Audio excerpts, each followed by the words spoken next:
Hello everybody, it's Kara from Wild Book Garden, and today I'm here to talk about some books that I would like to reread in 2022.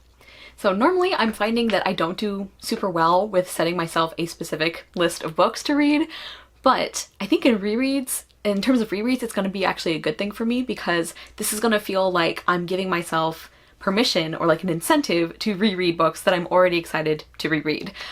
Because even though I love rereading books, I don't prioritize it very much, and I do definitely want to focus more on reading books that I haven't read before. But I think by like putting these in a list, it will make me feel like, oh, well, I have to devote some time to rereading because I made a video about it and I made it a goal for myself.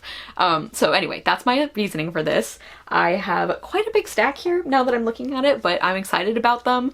I have a mix of some standalones, some books in series, a couple of like entire series that I want to reread. And this is not like a hard and fast list.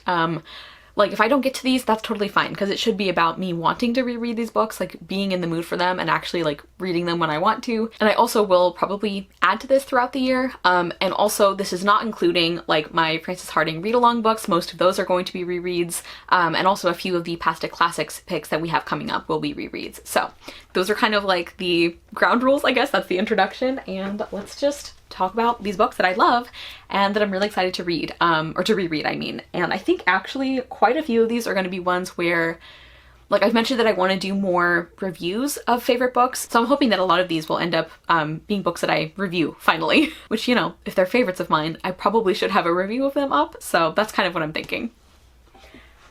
And as we were talking, I just decided I want to read another one, so putting that in the pile. Okay, so starting off, I have a couple of books by Mary Haskell that I really want to reread. This is the first one I read from her, The Princess Curse, and I think that's my favorite of the three that I've read from her. I don't have one of her books in the stack because I'm not sure if I'm going to reread that one. I'm already realizing I'm going to get sick of how many times I say the word reread in this video, but there's not really a way to get around that. I have reread this one before. I don't know if it was once or twice, but I'm excited to read it again. This is a really interesting take on the 12 Dancing Princesses fairy tale with some other elements of fairy tales or stories too. And I just really love the way that she writes and the setting and the character work. And like one of the reasons that I want to reread these books is because I do want to do reviews for them, like I said, and I also want to be better at articulating the things that I love about them. Because as you can see, I'm not great at that right now. And then I also want to reread The Castle Behind Thorns, also by Mary Haskell. This is a very interesting take on a Sleeping Beauty story.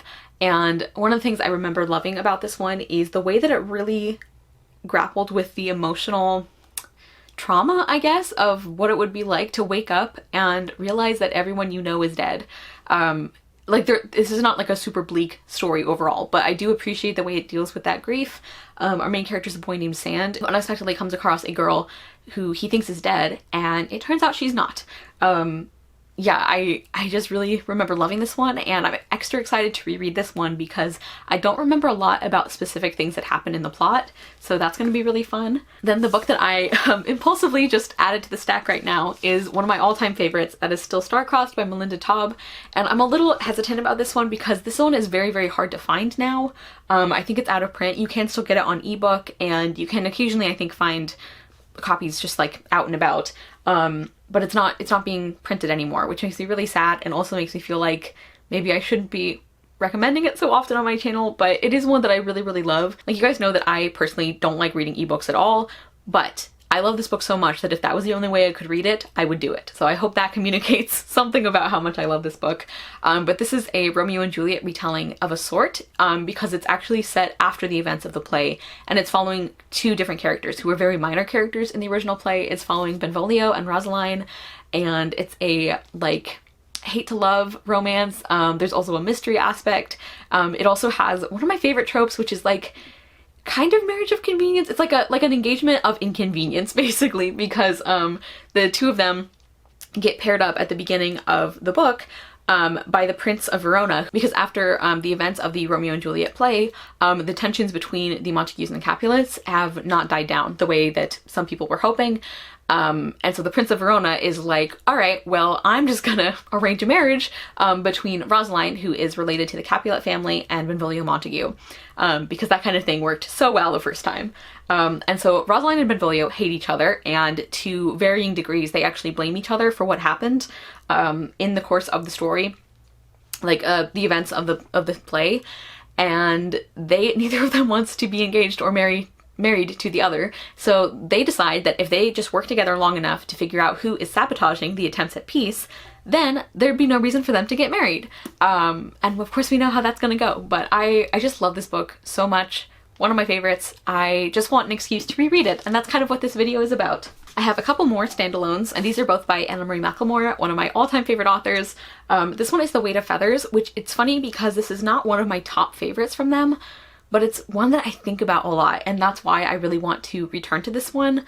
Actually, it's funny, I just talked about a Romeo and Juliet retelling because this one has a little bit of a star-crossed lover element, but not until really late in the book, and I think that's why I liked it so much, because in general, the star-crossed lovers thing is not something I like to read. But yeah, I just love their beautiful writing and their character work and their theme work. And then the other book that I want to reread from them is Wild Beauty. This was the first book I read from them. This is the book that made me realize that I could really love magical realism and fabulism after some very bad experiences. And this one deals a lot, actually a lot of their books deal a lot with trauma and healing, and like family and different kinds of love, and I just completely fell in love with this book when I read it. It has a special place in my heart for not only introducing me to a genre, or reintroducing me, but introducing me to now one of my all-time favorite authors. So really excited to reread these books from them and hopefully do reviews. I do have a Blanca y Roja review that is filmed, and I just need to edit it, so that will be coming. I would also like to continue my reread of the Wrinkle in Time series by Madeleine L'Engle. I did not realize when I grabbed the next book for something that so A Swiftly Tilting Planet is not the one that I always think of as being book 3. I always think of Many Waters, so I don't know which one I'm gonna go with, but my new box set has this one listed as 3. So I don't know which one I'm gonna read. I'd like to actually read more than one book in this series because it has taken me a ridiculous amount of time to continue my reread that I've been planning to do for years. So I'd like to make some more progress with that. But yeah, this is a classic sci-fi series that I see why it's not for everyone, but I really love it. It's very, very theme-driven storytelling. So if that is not something you like, I don't think you would like these. But I think they're really lovely. I was talking to my sister about these books, and I was like, why do they feel so cozy to me? Like, that's weird because a lot of times the stakes are like incredibly high, like galaxies and universe level high. And my sister's like, yeah, but that's kind of the point. It's like, would you like some cocoa with your end of the world? Which I think is like one of the best ways to describe the vibe of this series that I have ever heard. So shout out to my sister. But yes, definitely want to continue reading these, or rereading them. We're starting to get sliding books, you guys. I don't know how this is gonna go. I'd also like to reread some of the books in the Travaganza series by Mary Hoffman. This is City of Masks, the first book, and I don't know how many in the series I want to reread in 2022. I'm not sure if I'll get to the whole series, but I'd like to read a few books in it, and I think I actually will have a kind of project where I'll be reading a couple of these, so that should help me take care of some of them. But this is it's a series that is set in a fantasy version of Italy where kids from our world end up they have the ability to like transport themselves there in their sleep. And it's always kids who have a particular need for it, like based on things that they're going through at home or in other aspects of their life, kids who really need it. And they end up getting very, very tangled up in like the politics and just like a lot of things that are happening in this world called Italia, which is the fantasy version of Italy. And yeah, like I just really love these. There's several books in this series that I particularly remember being my favorites because they each follow different kids, and I'm just really excited to read them again. I guess I can stop saying this about all of them, but it's true. Another standalone I really want to read is Hunted by Megan Spooner. I reread Sherwood this last year. I did a whole review on it, and I loved it. I think I loved it even more the second time I read it, and I'm kind of hoping that happens with Hunted as well. This is a Beauty and the Beast retelling that I think is hit or miss for people, as I'm finding Megan Spooner's books tend to be, which makes me sad because I love them and I think she's an incredibly talented author. But yeah, this definitely feels very wintry, so I'd like to read this one closer to like the beginning of the year, like in January or February. Yeah, so maybe I'll try and do that, but I'm so excited to read this again. I really, really want her to write more standalone retellings. I think that's something she excels at. I have another couple books in a series, and that is Disenchanted, The Trials of Cinderella, and Transformed, The Perils of the Frog Prince by Megan Morrison. I reread Grounded, which is the Adventures of Rapunzel, I think is the subtitle. I reread that one this year and really loved it once again. This is one of my, I think, favorite series. It's fairy tale retellings, they're also companion books, and I just really love the way that you think it's going to be really sweet and cutesy, and then it gets real dark. Like, it really deals with serious issues. Like, the first book deals with toxic and abusive relationships, like family relationships. The second book deals with like workplace safety and like sweatshops. The third book deals a lot with like politics and what we expect from our leaders.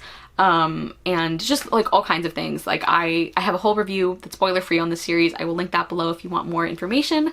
But I'm just really looking forward to reading these again. Whatever Megan Morrison writes in the future, I'm definitely going to be pre-ordering, because I just really love the way she tells stories. This one is kind of a weird one because this is the book in a series and I might just reread this book. And that is Mauricio, Red Mantle, which is the third and final book in the Red Abbey Chronicles by Maria Turcheninoff, translated by A.A. Prime. The first book is Mauricio, and I love that one as well. That one is, I think, more of a... It's kind of hard to pin down the age range for this series because the books are also different, and they do get very, very dark. I think Mauricio mostly people would consider it a middle grade. That's how I see it shelved, but there's some pretty dark references that also happen in that book, so kind of like use your caution. And then Naundal is a prequel, and that's the second book, and it is very, very dark. That one is definitely, I think, considered adult, and not that middle grade and young adult can't have dark themes, but the explicitness of it, I think, is more adult. Or that's what people associate with adult. I have issues with that too. But yeah, and I think the only one that I really plan to reread is this final one, which is more of a young adult / adult. I don't know, age ranges are made up anyway, but I'm really excited about this, and I really want to do a whole review of the series, but I don't know, like, I remember the first book really well, and I also remember the second book really well, and I've said before that one is really like emotionally exhausting, so I don't know that I would want to reread it again right away. So I think my plan for right now is I'm just going to reread this third book, and if I feel like I can still provide a like thoughtful review of the whole series, then I'll do that. Otherwise I'll have to like regroup. But yeah, this is a really fantastic series. I love how female-centered it is, in terms of the religious belief system and the characters, and just like, it's just a very feminist fantasy series, and I really enjoy that. I love the complexity of the characters. I love the themes. I love that in this book particularly, we really see Mauricio, because she's grown up now, we see her realize that she also has assumptions that she needs to work on. Yeah, this is just a really, really fantastic series, and I've been wanting to reread this book in particular for quite a while. And then finally, the last series I have on this list for now, like I said, I might add to it later, but I would really like to reread the Lunar Chronicles series by Marissa Meyer, and I want to show off my beautiful new paperback editions, so I pulled them all out of my bookshelf. But I have Cinder, which is a Cinderella retelling, Scarlet, which is a Little Red Riding Hood retelling, Cress, which is a Rapunzel retelling and is my favorite in the series, that's how I remember it. And then Winter, which is a Snow White retelling and was apparently a very polarizing finale, but I loved it. This is my second favorite in the series. So I really would like to reread that whole series. It's one of my favorite series. I strongly, strongly object to it being described as overhyped, although I know I talk about overhyped books all the time, so it's only fair. But I just think Marissa Meyer does really great character work. I think the way that she writes character dynamics, whether that is friendships or family or romantic relationships, like, I just think she's really good at it, and she's really good at getting me invested in characters and their relationships very quickly. And I really like the fairy tale elements. This is also the kind of science fiction I like, where space is not the point. Like, yes, they might be on spaceships for a good chunk of it, but they're not assuming that you love space and you want to hear about that constantly, because I do not like space. Yeah, so that was my very like haphazard, spur of the moment video on books that I would like to reread in 2022. Again, probably a lot of these will be ones that I want to do reviews for, which I'm also excited about. Please comment down below and let me know if any of these are also favorites for you, especially some of the more unpopular or underhyped ones. And if you're a rereader, let me know if you have a book that you're excited to reread. I'm a big believer in the importance of rereading, obviously, and I don't think it's just because like for comfort or like to enjoy something again, although that is a valid reason. I also think it's really great to remind yourself of the things that you like in books, and you kind of get to go deeper every time you read something, and I just think it's really important. So let me know those things. Thank you guys so much for watching. I will see you soon with another video, and I hope you love the next book you read. Bye!